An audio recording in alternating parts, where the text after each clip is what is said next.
Two right circular cones of equal values have their height in the ratio 4:9. ரெண்டு right circular cone உடைய height ratio கொடுத்திருக்காங்க 4:9. What is the ratio of the radius? கவனிங்க.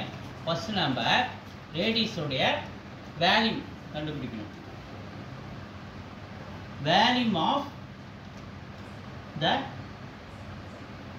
cone formula 1/3 by r square x ratio 1/3 by r square h. இது 1/3 cancel by cancel. இங்க என்ன இருக்கு r square h ratio இங்க r square h ஈக்குவலா மாத்துறேன். இத இங்க 1 ன்னு போடுறேன் r1 h1 அதே மாதிரி r2 h2 r1 இந்த பக்கம் நிறுத்திக்கிறேன் r2 இந்த பக்கம் வந்து டிவைட் ஆகுது.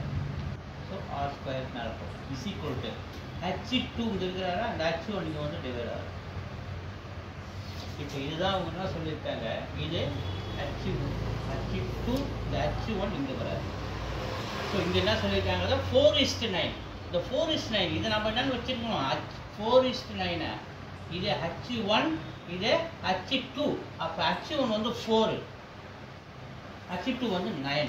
ஸோ கவனிங்க அப்ப r1 ஸ்கொயர் r2 ஸ்கொயர் எதுக்கு equal h2 by h1 equal இது எதுக்கு ஈக்குவல் 9/4 ஈக்குவல். அப்ப இதை எடுத்துக்கிறேன் r1 by r2 அதாவது r1 square by r2 square எதுக்கு சமம்னா 9/4க்கு சமம். இந்த 9 நம்ம 3 ஸ்கொயர் எழுதலாம் 4 வந்து 2 ஸ்கொயர் எழுதலாம். ஸோ ரெண்டு பக்கம் நம்ம ஸ்கொயர் ரூட் எடுத்தோம்னா இது என்ன மாறுது 3/2ன்னு மாறாது. அப்போ ரேஷியோ நமக்கு என்ன கிடைக்குது 3:2 2 is the answer.